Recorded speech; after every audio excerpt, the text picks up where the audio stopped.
सहरठू टिके दूर रे गोटे बेसरकारी स्कूल ले पाठ पढ़ा चलीथिला। हल्का हल्का वर्षा हेउथिला।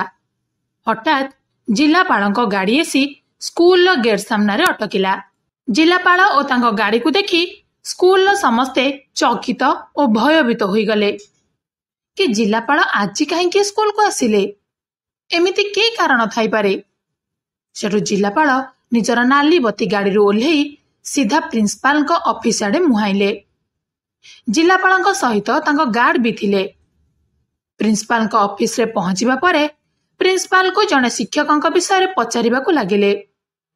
से शिक्षक ना थिला शरद सार। शरद सार कथा पचारिबारे प्रिंसिपाल भी चकित होई गले। एते बड़ ऑफिसर को शरद सार पाखरे की काम थिला। यह एक जबरदस्त कहानी। ए कहानी आपण को आपणकर अतीत कथा मने पकाई देबो। तेणु पूरा कहानी देखिबा परे जे माने लाइक शेयर करी कमेंट बॉक्स रे निजर ना सहित जागा ना लिखिबे सेमानक ना आमे पर वीडियो रे घोषणा करिवु। सेठु साहस करी प्रिंसिपाल पचारले कि सार शरद सार पाखरे एमिति की काम अछि आपणकर। जिलापाल कहले कि मते तांकर किछि टंका फेरैबार अछि। सेठु प्रिंसिपाल कहले कि से तो केते वर्ष हला अवसर नहीं सारलेनी, आपण चाहिले मु तांका ठिकाना बाहर करी आपण को देई परिबी। सेठु जिलापाल कहले कि ठीक अछि, तुरंत मते तांका ठिकाना दियंतु। सेठु जिलापालंकर व्यग्रता देखी प्रिंसिपाल मन रे उत्सुकता भरीगला जे एते बड़ ऑफिसर तांको ठारू एमिति केते टंका नहीं थिले। सेठु प्रिंसिपाल पचारले कि सार एमिति केते टंका आपण सरद सारंग ठू नहीं थिले कि। सेठु जिलापाल निज कहानी प्रिंसिपाल को कहिले। किछि वर्ष आगरू मु स्कूल ले पढ़ुथिली।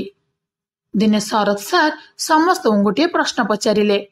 सेटा हला कि जदि तम समस्त को 100 टंका लेखाएं दिया जिवो ताहले तमे माने कोन करिवो।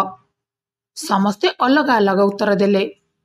किछि पिला कहिले कि आमे चॉकलेट किनिबु, किछि कहिले वीडियो गेम किनिबु, किछि कहिले खेलना किनिबु, तो आउ केते जण कहिले कि आमे बुलिबा को जिवु।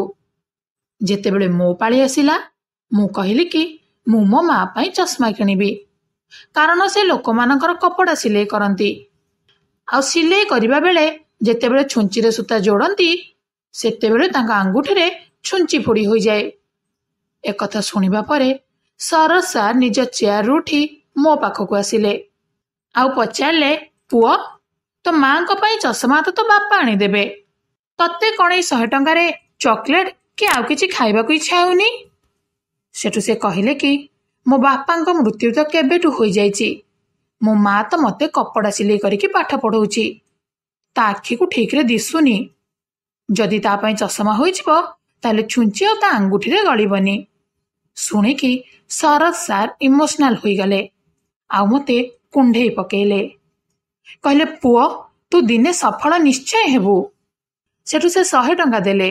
कहिले कि संजय एइटा प्रश्न पाई। आउ 100 टंका दे कहले कि एइटा भी रखी दे, जेतेबेले तो पाखरे टंका होई जिवो तू मते फेरई दबु। खाली सेतिकी नुहे, से मते केते थर साहाय्य करिसंती। ड्रेस हेउ, बही कि ट्यूशन हेउ, सबु थिरे मते साहाय्य करिथिले। आज तांको पाई मु एते बड़ ऑफिसर होई परिछि। आ कथा मुताबक मु आज तांकर सेही 100 टंका फेरैबा को आसीछि।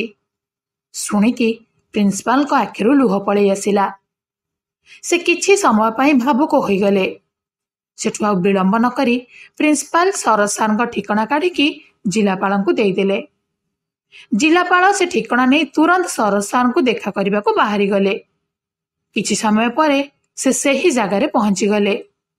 आ देखिले कि से सेठारे रहु नाहंती, आउ एक सहर रे रहुथिले। सेठु पड़ोसी को पचारी से सेठा को बाहरिले। किछि घंटा परे सेठारे पहुंची गले। ठिकाना रे पहुंची से कबाड़ बाड़ेइले। भितरु जणे लोक आसी कबाड़ खोलिले। आ पचारले कि कुहंतु काहा को खोजुचंती। सेठु जिलापाल कहले कि शरद सार को भेटिबार अछि। शरद सार ना सुनिकी से लोक जेमिति टिके चमकी पड़िले। भाबिले कि बापांग पाखरे जिलापालंकर एमिति की काम अछि, कारण से लोक जनक शरद सारंगर पुओ थिले।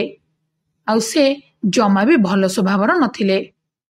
ସେ ତାଙ୍କ ବାପା ଅର୍ଥାତ୍ ଶରତ ସାର୍ଙ୍କୁ ନେଇ ବୃଦ୍ଧାଶ୍ରମରେ ଛାଡ଼ି ଦେଇଥିଲେ ଆଉ ତାଙ୍କ ଘରେ ନିଜ ସ୍ତ୍ରୀ ପିଲାଙ୍କ ସହିତ ରହୁଥିଲେ। ସେଠୁ ଜିଲ୍ଲାପାଳ କହିଲେ କି ଶରତ ସାର୍ଙ୍କୁ କିଛି ଟଙ୍କା ଫେରାଇବାର ଥିଲା। ସେଠୁ ପୁଅ କହିଲେ କି ମୁଁ ତାଙ୍କ ପୁଅ, ଆପଣ ସେ ଟଙ୍କା ମୋତେ ଦେଇପାରିବେ, ମୁଁ ବାପାଙ୍କୁ ଦେଇଦେବି। କିନ୍ତୁ ଜିଲ୍ଲାପାଳ କହିଲେ କି ନା, ତମେ ଖାଲି ବାପାଙ୍କୁ ଡାକିଦିଅ, ମୁଁ ତାଙ୍କ ସହିତ କଥା ହେବି। ବାଧ୍ୟ ହୋଇ ସାର୍ଙ୍କ ପୁଅ ମୁକେଶ ସତ କହିଦେଲେ କି ମୁଁ ବାପାଙ୍କୁ ବୃଦ୍ଧାଶ୍ରମରେ ଛାଡ଼ି ଦେଇଛି। ସେଠୁ ଜିଲ୍ଲାପାଳ ବୃଦ୍ଧାଶ୍ରମର ଠିକଣା ନେଇ ସେଇଠାରେ ପହଞ୍ଚିଗଲେ। ବୃଦ୍ଧାଶ୍ରମରେ ପଚରାଉଚରା ପରେ ଶରତ ସାର୍ଙ୍କ ରୁମକୁ ଯାଇ ଜିଲ୍ଲାପାଳ ପହଞ୍ଚିଗଲେ। ଗାର୍ଡକୁ ବାହାରେ ଛାଡ଼ି ସେ ଭିତରକୁ ଯିବା ପରେ ଦେଖିଲେ କି ଶରତ ସାର୍ ଖଟରେ ପଡ଼ି ରହିଥିଲେ। ଯେମିତି ଜିଲ୍ଲାପାଳ ତାଙ୍କ ପାଦ ଛୁଇଁଛନ୍ତି, ଶରତ ସାର୍ ପଚାରିଲେ କି ପୁଅ, କିଏ ତମେ? ଉଠିକି ବସି ପଡ଼ିଲେ ଶରତ ସାର୍। ଆଉ ଜିଲ୍ଲାପାଳ କହିଲେ କି ସାର୍, ମୁଁ ସଞ୍ଜୟ, ମୁଁ ଆପଣଙ୍କ ପାଖରେ ପଢ଼ିଥିଲି। ଜିଲ୍ଲାପାଳ ସବୁ କଥା କହିଲେ। ଶରତ ସାର୍ଙ୍କର ବୟସ ହୋଇଯାଇଥିବାରୁ ତାଙ୍କ ସ୍ମୃତି ଶକ୍ତି ବି ଟିକେ କମି ଯାଇଥିଲା। ହେଲେ ଜିଲ୍ଲାପାଳଙ୍କ ଠାରୁ ଶୁଣିବା ପରେ ତାଙ୍କର ସବୁ ମନେ ପଡ଼ିଗଲା। ସେଠୁ ସେ କହିଲେ କି ହଁ ହଁ, ତୁ ସେହି ପିଲା ନା, ମୋ ପ୍ରଶ୍ନର ତୁ ବଢ଼ିଆ ଜବାବ ଦେଇଥିଲୁ। ମୁଁ ଜାଣିଥିଲି ତୁ ଗୋଟେ ନିହାତି ବଡ଼ ଅଫିସର ହେବୁ ବୋଲି। ସେଠୁ ଜିଲ୍ଲାପାଳ କହିଲେ କି ହଁ ସାର୍, ମୋତେ ଆପଣ 200 ଟଙ୍କା ଦେଇଥିଲେ, କହିଥିଲେ କି 100 ଟଙ୍କା ପ୍ରଶ୍ନ ପାଇଁ ଆଉ 100 ଟଙ୍କା ମାଙ୍କ ଚଷମା ପାଇଁ, ଆଉ ତୋ ପାଖରେ 100 ଟଙ୍କା ହୋଇଗଲେ ମୋତେ ଫେରେଇଦେବୁ। ସାର୍, ଏବେ ମୁଁ ସେ ଟଙ୍କା ଫେରାଇବା ପାଇଁ ଆସିଛି। ଜିଲ୍ଲାପାଳଙ୍କ ଠାରୁ ସବୁ ଶୁଣିକି ଶରତ ସାର୍ଙ୍କ ଆଖିରୁ ଲୁହ ବୋହିଗଲା। ଜିଲ୍ଲାପାଳ ଟିକେ ଆଶ୍ଚର୍ଯ୍ୟ ହୋଇଗଲେ। ପଚାରିଲେ ସାର୍, ଆପଣ କାହିଁକି କାନ୍ଦୁଛନ୍ତି? ଶରତ ସାର୍ ଟିକେ ଅଟକି ଯାଇ କହିଲେ ଆରେ ନାଇଁ ନାଇଁ, ଏଇଟା ଆନନ୍ଦର ଅଶ୍ରୁ। ମୁଁ ପଢ଼େଇଥିବା ପିଲା ଏତେ ବଡ଼ ହୋଇଗଲାଣି, ମୋର ନାଁ କଲାଣି, ଶୁଣିକି ଖୁସିରେ ଲୁହ ଆସିଗଲା। ହେଲେ ପୁଅ, ତୁ ଗୋଟିଏ ପିଲା ଯେ ତତେ 100 ଟଙ୍କା ଦେଇଥିଲି ତୁ ମନେ ରଖିଛୁ, ହେଲେ ମୋ ପୁଅ ଯେ ଯାହାକୁ ମୁଁ ପାଳି ପୋଷି ଏତେ ବଡ଼ କଲି ସେ ମୋ ଭାବନାକୁ ବୁଝିପାରିଲାନି, ମୋତେ ଆଣିକି ଏଠି ଛାଡ଼ି ଦେଇଛି। ଏହା କହିକି ସେ ଆହୁରି ଜୋରରେ କାନ୍ଦିବାରେ ଲାଗିଲେ। ଟିକିଏ ସମୟ ପରେ ସେ ଆଖିରୁ ଲୁହ ପୋଛି ଜିଲ୍ଲାପାଳଙ୍କୁ ସବୁ କଥା ପଚାରିଲେ। ଜିଲ୍ଲାପାଳ କହିଲେ କି ସାର୍, ଆପଣଙ୍କ ଠାରୁ ସାହାଯ୍ୟ ସହଯୋଗ ଓ ପ୍ରେରଣା ପାଇ ମୁଁ ପାଠରେ ଆଗୁଆ ହୋଇଯାଇଥିଲି, ଆଉ ଆଜି ଜିଲ୍ଲାପାଳ ହୋଇଯାଇଛି। ଶୁଣିକି ଆନନ୍ଦରେ ଗଦଗଦ ହୋଇ ଜିଲ୍ଲାପାଳଙ୍କ ପିଠି ଥାପୁଡ଼େଇ ଦେଲେ ଶରତ ସାର୍। କିଛି ସମୟ କଥା ହେବା ପରେ ଜିଲ୍ଲାପାଳ କହିଲେ କି ସାର୍, ଆପଣଙ୍କ ଜିନିଷପତ୍ର ରଖନ୍ତୁ ଆଉ ମୋ ସାଥିରେ ଚାଲନ୍ତୁ। ଶରତ ସାର୍ ଟିକେ ଆଶ୍ଚର୍ଯ୍ୟ ହୋଇ ପଚାରିଲେ କି ପୁଅ, ମୋତେ କୋଉଠିକି ନେଇକି ଯିବୁ? ଜିଲ୍ଲାପାଳ କହିଲେ କି ସାର୍, ମୁଁ ଆପଣଙ୍କୁ ଗୋଟେ ଭଲ ଜାଗାକୁ ନେଇକି ଯିବି, ଚାଲନ୍ତୁ ମୋ ସହିତ। ଶରତ ସାର୍ଙ୍କୁ ନେଇ ନିଜ ଗାଡ଼ିରେ ବସାଇଲେ। ବୃଦ୍ଧାଶ୍ରମର ସବୁ କାଗଜପତ୍ର କାମ ସରିବା ପରେ ଆଉ ତାଙ୍କୁ ନେଇକି ନିଜ ଘରକୁ ଗଲେ। ସରକାରୀ ବାସଭବନ ବହୁତ ବଡ଼ ଥିଲା। ଯେମିତି ଗାଡ଼ିରୁ ଓହ୍ଲେଇଛନ୍ତି, ଜିଲ୍ଲାପାଳ କହିଲେ କି ସାର୍, ଆଜିଠୁ ଏଇଟା ଆପଣଙ୍କ ଘର। ଶରତ ସାର୍ ଜଣେ ପରଲୋକ ପାଖରେ ଏତେ ସ୍ନେହ ଦେଖିକି ଆଶ୍ଚର୍ଯ୍ୟ ହୋଇଗଲେ। ତାଙ୍କ ଆଖିରୁ ପୁଣି ଲୁହ ବାହାରି ଆସିଗଲା। ଆଉ ସେ ଜିଲ୍ଲାପାଳଙ୍କୁ କୁଣ୍ଢେଇ ପକେଇଲେ। ଏତିକି ବେଳେ ଜିଲ୍ଲାପାଳଙ୍କ ସ୍ତ୍ରୀ ଓ ମା ଆସି ଗେଟ୍ ପାଖରେ ପହଞ୍ଚିଗଲେ। ଶରତ ସାର୍ଙ୍କୁ ସମସ୍ତଙ୍କ ସହିତ ପରିଚିତ କରାଇବା ପରେ ଘର ଭିତରକୁ ନେଇଗଲେ। ସମସ୍ତେ ଶରତ ସାର୍ଙ୍କୁ ଭଲରେ ବ୍ୟବହାର କରିବା ସହିତ ତାଙ୍କର ଯତ୍ନ ନେଲେ। ଶରତ ସାର୍ ବି ସେବା ଯତ୍ନ ପାଇ ସୁସ୍ଥ ହେବାକୁ ଲାଗିଲେ। ଯେତେବେଳେ ବି ଶରତ ସାର୍ ଜିଲ୍ଲାପାଳଙ୍କୁ ନିଜ ପୁଅ ସହିତ ତୁଳନା କରୁଥିଲେ, ଜିଲ୍ଲାପାଳଙ୍କ ପାଇଁ ତାଙ୍କ ଆଖିରୁ ଲୁହ ବୋହି ଆସୁଥିଲା। କାରଣ 100 ଟଙ୍କା ପାଇଁ ଜଣେ ତାଙ୍କୁ ଏତେ ବର୍ଷ ମନେ ରଖିପାରିଲା, ଆଉ ନିଜ ପୁଅ ଯେ ତା ପାଇଁ କ'ଣ କରିନି ମୁଁ, ହେଲେ ସେ ମୋତେ ଭୁଲିଯାଇ ବୃଦ୍ଧାଶ୍ରମ ପଠାଇଦେଲା। ଜିଲ୍ଲାପାଳ ଓ ତାଙ୍କ ପରିବାର କେବେ ବି ଶରତ ସାର୍ଙ୍କୁ ଏକା ହୋଇଯିବା ପାଇଁ ଛାଡ଼ି ଦେଇନଥିଲେ। ଏମିତିରେ ସମୟ ବିତୁଥିଲା। ଶରତ ସାର୍ଙ୍କ ପୁଅ, ଯିଏକି ଠିକାଦାରୀ କରୁଥିଲେ, ସରକାରୀ କାମରେ କିଛି ଗଡ଼ବଡ଼ି ପାଇଁ ଦିନେ ଏମିତି ପରିସ୍ଥିତି ହେଲା ଯେ ତାଙ୍କ ନାଁରେ କେସ୍ ହୋଇଗଲା। ସେ ଜାଣିଥିଲେ ଯେ ଏବେ ତାଙ୍କ ବାପା ଜିଲ୍ଲାପାଳଙ୍କ ପାଖରେ ରହୁଛନ୍ତି। तेणु से दिने जिलापाल बासभवन को जाई सिक्यूरिटी को कहले कि भितरे मो बापा रोचंती देखा करिवार अछि। सिक्यूरिटी तांकु गेट पाखरे बसई कहले कि रुह मु पचारिकी आसे। सिक्यूरिटी जेतेबेले जाई पचारले सरसार कहले कि मोर केही भी पिला नाहंती, मो पुओ तो केबेठु मरी सारिची। सिक्यूरिटी आसी बाहर से या कहीदेले। शुणिकी सरसार पुओ टिके दुखी होई गले, किंतु से चेष्टा कले कि तांग बापा सहित देखा होई जाऊ बोली। तेणु बड़ पार्टी बापा डाक पकेइले। सेठु सरसार बाहर को आसिले, कहले कि केउ पुओ कथा कहूच तमे? मो पुओ तो सही दिन मरी जाइथिला जेउ दिन मते वृद्धाश्रम रे छाड़ी देइथिला। मु बारंबार कहिथिले कि मते वृद्धाश्रम छाड़ ना बोली, हेले तू मानि नथिलु, ताहेले आजि काहेकि आसीचु? सेठु तांको पुओ कहले कि बापा मते गोटे केस रे फसई दिए जाइछि, मते जेल होई पारे, तमे चाहिले मुकुळई पारिबो, तमे सार को कहि मते बंचई दियो। सेठु सरस सार कहले कि तते जेल होई जिबा दरकार, जेल दंड तते ठीक अछि, एथिरे मु किछि भी करि परिबिनी, तू जहा करिचु सेही ही तते मिलिबो।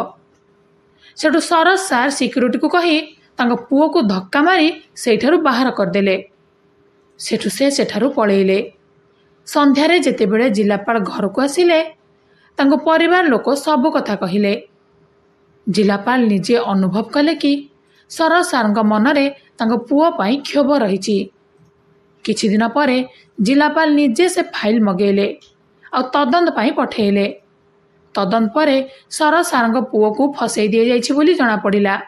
जिलापाल निजे तांको डकेइले आ सब कथा बुझेइले, आईन डर भी देखेइले।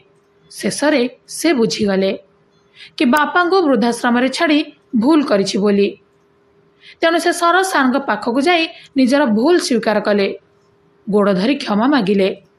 सरस सार मानिगले आ क्षमा करदेले। जेतेबेले सरस सारंग पुओ बापा को फेरई नबा कथा कहले, जिलापाल छाड़िलेनी। कहले सरस सार तांको शेष जीवन जाए एइठी रहिबे। पुओ फेरीगले आ जिलापाल भी खुशी होईगले, कारण से जानिथिले कि सरस सारंग मनरे निज पुओ प्रति क्षोभ रहिछि आउ एमिति क्षोभ नहीं से सारा जीवन शांति रे रही परिबेनी। तेणु से पुओ को भूल स्वीकार करई सरस सारंग मनरु क्षोभ को दूर कले। एबे समस्ते आनंद रे रहुथिले। तो कहानीटी एतिकी थिला। गुरु सबु बेले गुरु। गुरु सही व्यक्ति जिए कि आम जीवन को सजाड़ी देई थांती। एमिति गुरु पाई आपण कमेंट बॉक्स रे निजर मत देबे, निज ना और जागा ना भी देबे। फलरे आगामी वीडियो रे आमे आपणकर ना नहीं पारिबो। वीडियो भल लागिथिले लाइक शेयर करबा सहित आम चैनल को सब्सक्राइब कर देबे। आ हां बेल आइकन को ऑन करबा को जमा भी भूलिबेनी। एबे सही मानकर ना पढ़िबी जेउ माने आम वीडियो को पूरा देखिबा सहित लाइक शेयर और कमेंट करिसंती। से माने हेले पूर्णचंद्र महांती, रमेश नायक, प्रभाती बेहेरा कटक, विभूति भूषण विश्वाल जगतपुर, लिपिका पंडा अनुगुल, बैशाखी पट्टनायक कुराड़मल, वासिम अहमद, नारायण मिश्र साधुसाही, भाव राउत चंपापुर, ताराकांत राउत वासुदेवपुर, अखिल कुमार दास ढेंकानाल, दिलीप पुंटिया भद्रक, मिनती सिंह पटामुंडाई, कंभुवाणी प्रधान बौद्ध, पूर्णचंद्र साहू ढेंकानाल। आपण मानक सहित जे माने आम चैनल सबु वीडियो को देखुचंती से मानको बहुत बहुत धन्यवाद।